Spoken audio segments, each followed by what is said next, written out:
Hi,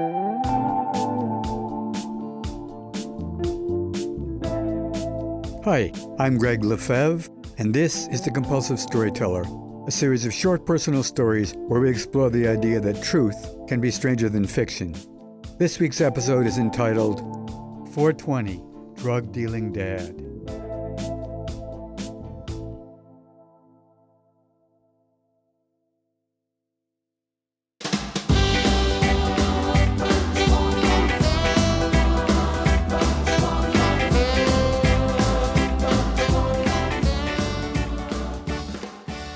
Ganja, skunk, herb and dope, marijuana, broccoli, Mary Jane and smoke, cannabis, spliffs, green and bush, reefer pot, tie sticks and kush.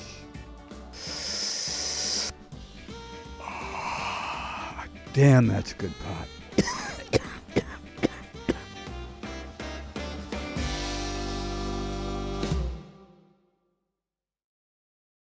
There are many different origin stories about the association of marijuana with the number 420. The most probable involves a group of students in California in 1971 attending San Rafael High School who would meet up at 420 after school by the sculpture of Louis Pasteur, then head out to look for unattended pot planters and marijuana fields.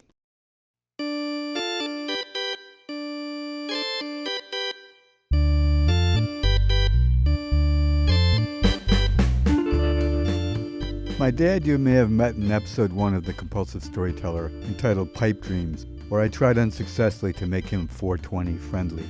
Years later, after working most of his life in upstate New York, he ends up retiring to a trailer park for double wide with his second wife Winnie on the ocean in Vero Beach, Florida.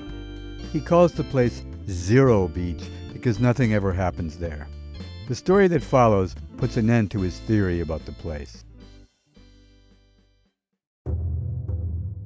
Winnie has a second sense when it comes to trouble, and after my dad rides up to their trailer one day on a big, fat, brand-new Harley-Davidson Electroglide, she hits the ceiling of their trailer, albeit a low one.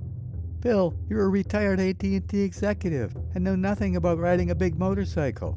He ignores her entreaty and instead of listening, mounts the bike, puts up the kickstand, stomps on the Kickstarter, twists the throttle, and off he goes, accelerating down the asphalt trailer park roadway toward the sea, following an uncertain, meandering path. He doesn't come back for several hours. When he does, he's returned to their trailer by the local police, who simply drop him off out front. When he enters, Winnie demands, "Where were you, Bill? I've been worried sick." He doesn't answer, instead takes out a beer and flops into his Barca lounger, only to yell out in pain and clutches behind. "Ah!" "And why did the police drive you home?" Again, silence on my dad's part. "And where's your motorcycle?"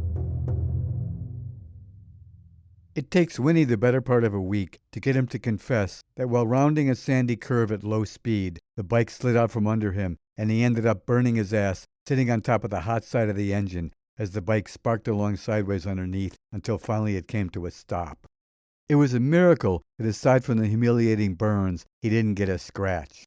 The Harley, however, did not fare so well. What he did not tell Winnie was that he paid a small fortune for the bike and ended up reselling it a week after he bought it for half of what he paid for it. After all, a man does have his pride. A month after the Harley debacle, his new activity every morning at sunrise is to leave the trailer park and walk along the beach with the local golf course to his left and often a spectacular, almost biblical sunrise spreading out over the ocean to his right. This morning, with a light surf lapping the beach, he comes upon a long, large, box-shaped object wrapped in green garbage bag material with silver duct tape crisscrossing it in several places. It's being washed back and forth in the surf. On its top is a small red light, which most probably was flashing at one point. Such bales, usually under cover of darkness, are thrown overboard by the dozens from passing ships with or without the captain's permission. Smaller boats then look for the flashing lights and pick them up. My father wades into the water up to his knees and manages to snag one of the duct tape straps and tries to drag it ashore. It's very heavy, and he only manages to pull it just above the high water line before he has to stop to rest. He has to do this several more times before he manages to pull it into a wooded area of unkempt brush, bushes, and palm debris that lays between the beach and the golf course. He walks back to the water line and with his bare feet does his best to erase the shallow trench he's dug while dragging his bundle. Clearly, he has a pretty good idea of what he's found. Next, he camouflages it with various palm fronds and the like, looking at it from different angles and adding and subtracting his cover.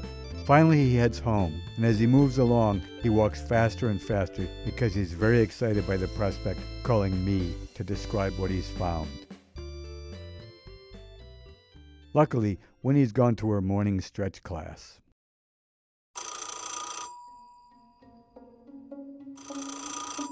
When he calls, I answer, "Hello?" Hi, Greg, it's your father. "Dad, it's like 6:30 in the morning. Are you sick or something?" No, I'm good, but my back is a little strained this morning, which is why I called. "Is it the same old problem?" He cuts me off. No, it's not that. I just found a big bale of marijuana washed up on the beach. I dragged it into some bushes, and then I thought, Greg will know what to do with this. "Wow, amazing, Dad. How heavy would you say it is?" I don't know, maybe 150 pounds, maybe more. "And did you open it?" No, I just covered it up very well and came home to call you. Well, let's start by having you go back at sunrise tomorrow morning when no one will be around and bring a box cutter, some packing tape, and a backpack. You'll slice open the bale at the corners so you don't damage the smaller blocks inside. Reseal the bale very well so the smell won't attract any passing dogs or people. Then bring a block back to the trailer and call me when Winnie's not around. The next morning I get a call from Dad. "Hey man, it's still pretty early to be calling." Good morning. Is this the head of the Sinaloa cartel? Your lieutenant here calling with a field report. "Don't jinx me, man. You know what happens to almost every cartel leader. So how big's the block?" A little smaller than a cigar box. "So slit it carefully along one edge and pull out a little." Okay, done. "Is it gummy or dry?" Gummy. "Great." Oh no, I gotta get out of here. Winnie just pulled in the driveway. Winnie enters the trailer. "It smells like skunk in here. Did you ever run in on your walk?" "No." Dad smiles nervously. Winnie takes him by both shoulders and looks him straight in the eye. "What's going on with you, Bill?" He can't help himself and blurts out, "I found a big bale of marijuana on the beach and hid it by the golf course and called Gregg. He's going to come down here and take it back to New York City and we'll all be rich." Winnie clucks her tongue and shakes her head from side to side. "Bill LeFevre, if you get your son involved in this and he ends up in prison, you will never forgive yourself. You could end up in prison as well, and at your age that will be a life sentence. And what about me? Am I supposed to live alone for the rest of my life because my husband's in jail? Are you listening to me?" Damn, Winnie. You're right." With that, he collapses like a deflating balloon into his Barca lounger, burying his face in his hands. Damn it! Dad disheartedly trudges back across to where he's hidden the stash, uncovers it, and sits on the bale to collect his thoughts. Then walks across the golf course to the pro shop where he asks the manager to call both the cops and the local newspaper. He smartly figures that it might be wise to have some press coverage to prevent the police from stealing any of the weed. When the police arrive, he tells them his story, and they drive their cruiser down a service road to the beach and then along to where the bale is buried in the bushes. He gets one of them to shoot a couple of photos of the senior officer and himself, each with a foot up on opposite ends of the bale, to document his heroic deed. The headline of the Vero Beach Press Journal reads, "Vero Beach man discovers huge stash of marijuana." Bill LeFevre, who walks the beach every morning near his mobile home park on South Beach, poses here with a Vero Beach police officer, with what is estimated to be a 200-pound bale of pot he found along the beach. When asked what the bale would be worth, the officer was unwilling to make a guess, but he did say, "One heck of a lot of money." Epilogue.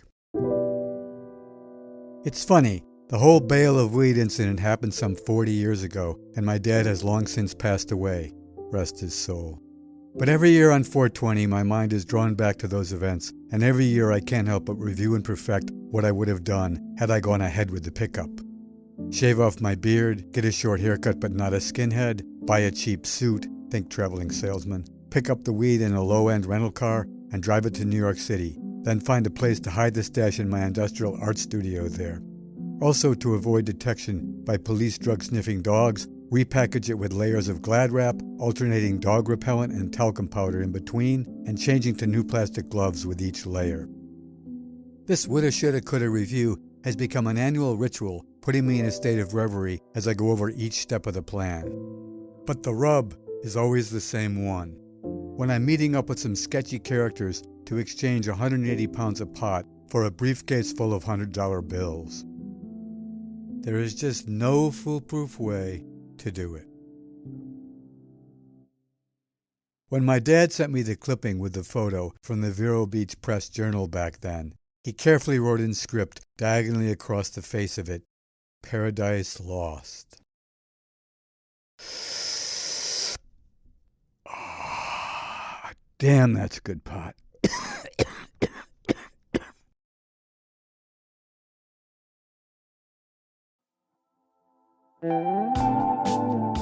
Are you ready to tell your own story on The Compulsive Storyteller? We're launching a new segment of guest storytelling, and we want to hear your stories. Email a voice recording to hello@thecompulsivestoryteller.com. I'll play selected stories on upcoming episodes. Try to be as clear as possible in your recording, and we reserve the right to lightly edit them for length and clarity. Leave your name or contact information in your voicemail or email, and let us know if you'd like the story to be anonymous. I can't wait to hear from you. The Compulsive Storyteller is now co-produced by Gregg LeFevre and Fadia Montserrat, who's also arranged the music and created the special effects. Emily Ramon does design, research, editing, and marketing. Peter Kokoma has made our theme music and for many seasons co-produced the show with me. If you enjoyed this week's episode, let us know. You can find us on Instagram and Facebook @The Compulsive Storyteller, and we'd love to hear from you. This podcast is independently produced, so we really appreciate all your help and support. Share the show with your friends, subscribe on Apple, Spotify, or wherever you get your podcasts, and please leave a review. You can also check out our website, thecompulsivestoryteller.com, for more information. Thanks for listening, and if you didn't like this one, the next one will be another story. All characters and events portrayed in this podcast are based on my truth, with some names and facts changed for privacy. The conversations and dialogues are based on my best memory, but are not word-for-word recreations.